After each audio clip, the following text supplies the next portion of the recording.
मनोहर reservation chart में अपना नाम देख चुका था। S4 birth number 36। अभी गाड़ी आने में समय था। उन्होंने जेब से अपना चश्मा निकाला और आज का अखबार लेकर बैठ गए। बहुत सारी बासी खबरें थी उसमें। एक दिन पहले ही तो सब टीवी पर देख चुके थे, लेकिन समय काटने के लिए कोई और विकल्प भी तो नहीं था उनके पास। तभी अनाउंसमेंट हुआ, यात्रीगण कृपया ध्यान दें, लखनऊ से चलकर कानपुर के रास्ते जबलपुर को जाने वाली चित्रकूट एक्सप्रेस बस कुछ ही देर में प्लेटफॉर्म नंबर 3 पर आ रही है। प्लेटफॉर्म नंबर 3 पर हलचल मच गई। चित्रकूट एक्सप्रेस से जाने वाले सभी यात्री अपना अपना सामान संभालने लगे। मनोहर ने भी अखबार तहाकर जल्दी से बैग में रखा और चश्मा ठीक करते हुए खड़े हो गए। मनोहर की उम्र लगभग 40 साल थी, लेकिन वक्त और हालात के थपेड़ों ने उन्हें 50 साल का बना दिया था। बालों की सफ़ेदी डाई किए बालों से भी झांक रही थी। नज़र का मोटा चश्मा उनकी बढ़ती उम्र की चुगली कर रहा था। धड़धड़ाती हुई गाड़ी प्लेटफॉर्म नंबर 3 पर आकर रुक गई। मनोहर ने अपना बैग संभाला और धक्का मुक्की के बीच S4 तक पहुंच गए। अब सबसे बड़ा टास्क डिब्बे के अंदर घुसना था। उतरने वालों को उतरने की जल्दी थी तो चढ़ने वालों को चढ़ने की। दरवाजे पर भीड़ इकट्ठा थी।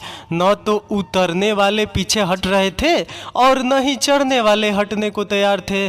बड़ी विकट समस्या थी। सब लोग इतना ज्यादा चिल्ला रहे थे कि बगल वाले की भी आवाज सुनाई नहीं दे रही थी।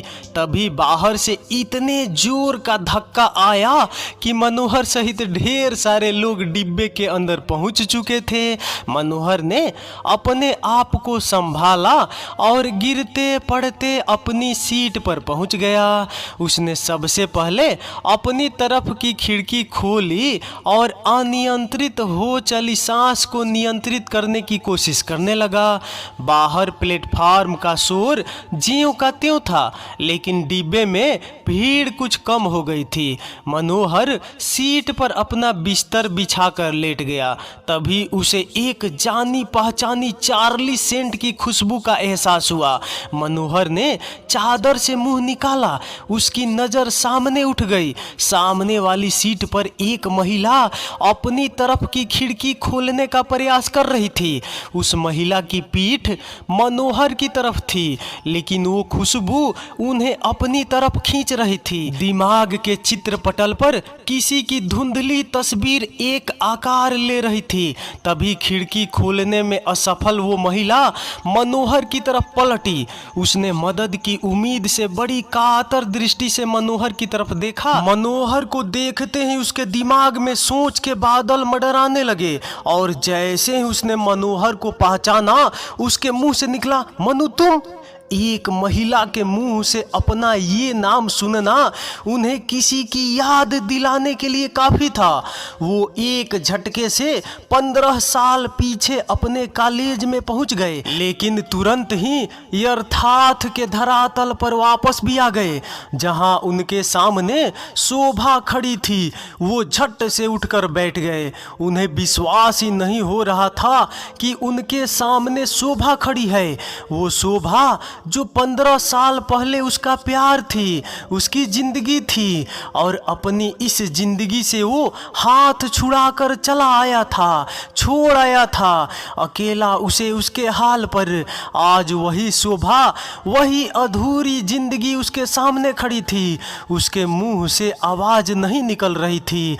वो बस इतना ही बोल पाया, तुम शोभा? हाँ, मैं ही हूँ।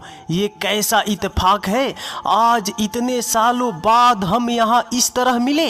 कॉलेज के बाद पहली बार। ये ईश्वर की मर्जी है या किस्मत का लिखा?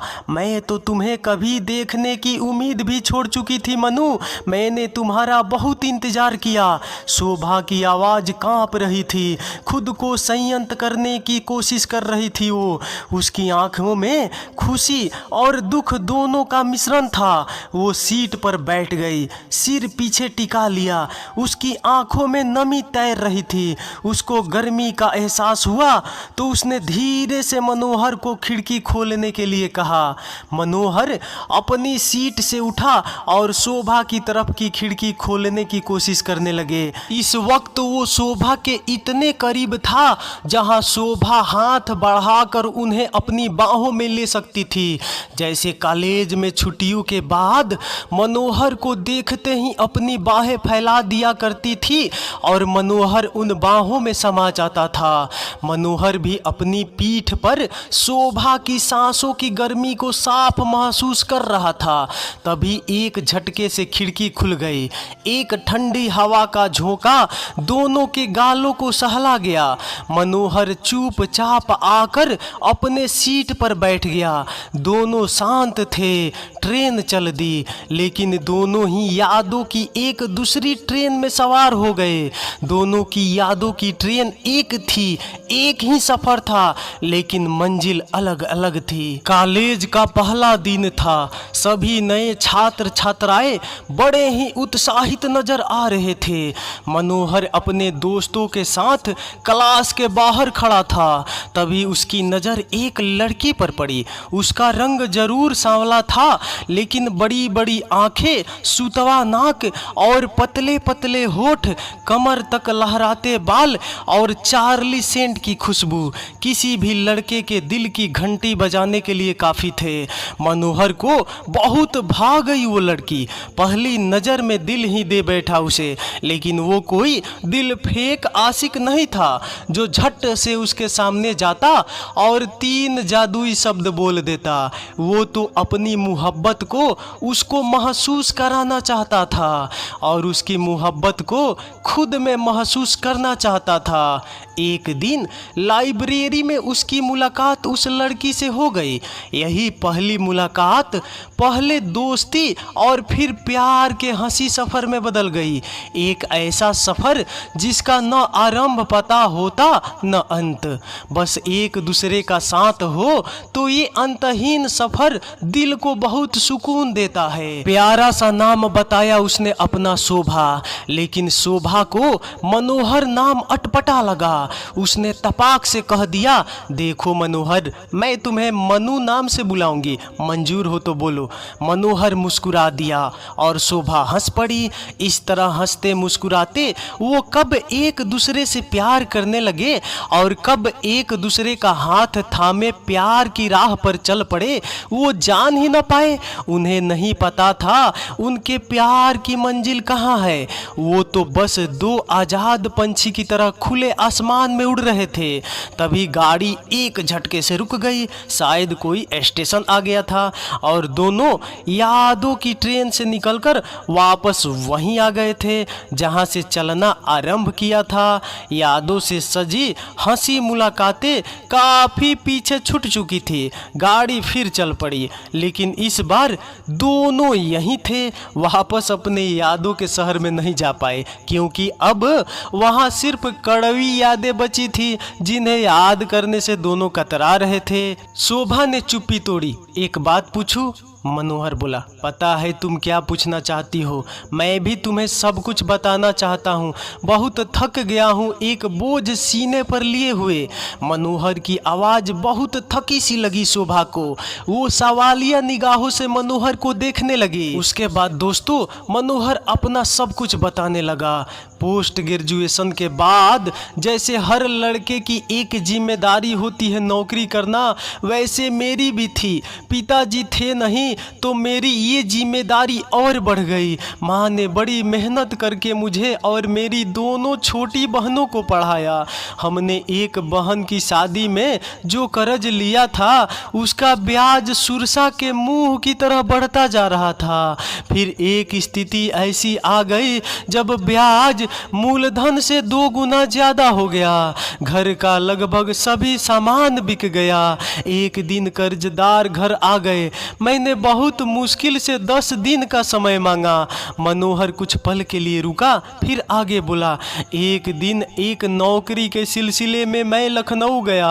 वहाँ इंटरव्यू के दौरान मैंने कंपनी के ब्रांच हेड को अपनी आर्थिक स्थिति के बारे में बता दिया। उन्होंने झट से मुझे नौकरी का ऑफर दे दिया, लेकिन साथ में एक शर्त लगा दी, उनकी विकलांग बेटी से शादी। वो मुझे नौकरी नहीं दे रहे थे, बल्कि मेरे हालातों का सौदा करना चाह रहे थे। एक तरफ घर के हालात थे, कर्ज में डूबा हमारा परिवार था, दूसरी तरफ तुम थी, हमारी मोहब्बत थी। आखिर में मैं हार गया और बेच दिया खुद को, अपनी मोहब्बत को। मैं स्वार्थी हो गया था। मनोहर ने रुककर एक गहरी सांस ली। तो तुमने उनकी बेटी से शादी कर ली, लेकिन तुमने मुझे ये बात बताना जरूरी नहीं समझा? शायद तुमने मुझसे कभी प्यार ही नहीं किया था। अगर किया होता तो तुम्हें अपने प्यार पर भरोसा होता। शोभा की आंखों में आंसू झिलमिलाने लगे। उसने बड़ी सफाई से अपनी आंखें पोंछी।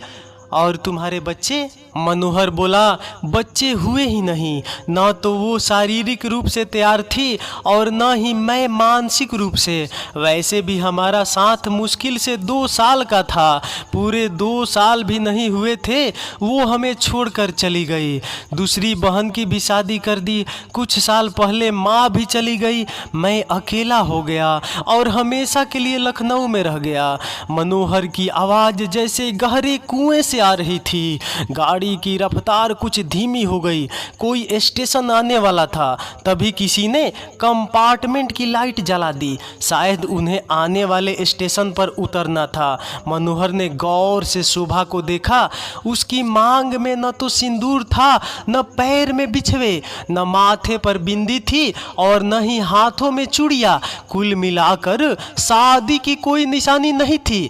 उसके दिल को एक धक्का सा लगा। शोभा, एक बात पूछूं? मनोहर ने उसके चेहरे पर नजरें गड़ा दी। हाँ पूछो। शोभा की आवाज में एक उदासी सी थी। तुमने शादी नहीं की? शोभा ने उसके अधूरे सवाल का जवाब दे दिया। मनोहर बोला, क्यों? मनोहर की आंखों में ही नहीं, आवाज में भी आश्चर्य था। वो बोली, मनु, शादी एक स्थूल चीज है, एक जिम्मेदारी है। मेरा दिल तुम्हारे अलावा किसी और के साथ ये जिम्मेदारी उठाने को राजी नहीं हुआ। शोभा ने मनोहर की आंखों में आंखें डाल दी। कोई स्टेशन आया था, कुछ लोग उतरे और कुछ चढ़ भी गए। मनोहर और शोभा एक दूसरे की बातों में इस कदर खोए थे कि उन्हें पता ही नहीं चला कब कौन सा स्टेशन आया।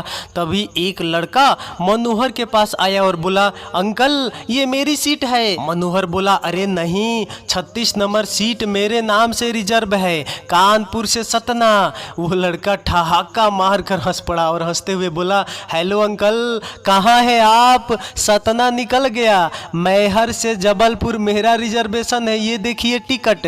मनोहर अब हड़बड़ा कर उठ गया और अपना सामान समेट लिया। तभी शोभा ने पूछा, क्या हुआ मनु? मनोहर बोला, मुझे सतना उतरना था, 2-3 घंटे का काम था। फिर जबलपुर में छोटी बहन से मिलकर शाम को इसी गाड़ी से सीधा वापस लखनऊ जाना था। अब क्या करूं? मनोहर की आवाज में बेबसी थी। तब शोभा बोली, मेरे साथ जबलपुर चलो, यहाँ से मुश्किल से 3 घंटे का रास्ता है, चाहो तो मेरी सीट शेयर कर सकते हो। मनोहर हताश सा शोभा के साथ बैठ गया। उसकी समस्या इतनी बड़ी नहीं थी और न ही शोभा के साथ जाना आखिरी विकल्प था, लेकिन उसका अवचेतन मन भी शोभा का साथ चाहता था। शोभा के पास बैठते ही एक बार फिर चार्ली सेंट की खुशबू उसके मन मस्तिष्क पर छाने लगी। दोनों शांत थे। तभी शोभा ने मनोहर के हाथ पर अपना हाथ रख दिया। मनोहर चौंका। उसकी नजर अपने हाथ में उलझ रहे शोभा के हाथ पर थी। वो कुछ कहता उससे पहले शोभा बोल उठी, मनु, जिस तरह तुमने ये सीट मेरे साथ शेयर की है, क्या बाकी बची जिंदगी भी मेरे साथ शेयर करोगे? मनोहर कुछ नहीं बोला, बस उसके हाथ की जकड़न शोभा के हाथ पर कसने लगी। गाड़ी धीरे धीरे अपनी मंजिल की ओर बढ़ रही थी। मनोहर और शोभा एक बार फिर प्यार के अधूरे सफ़र को मुकम्मल करने के लिए एक दूसरे का हाथ थामे चल पड़े थे अपनी मंजिल की ओर।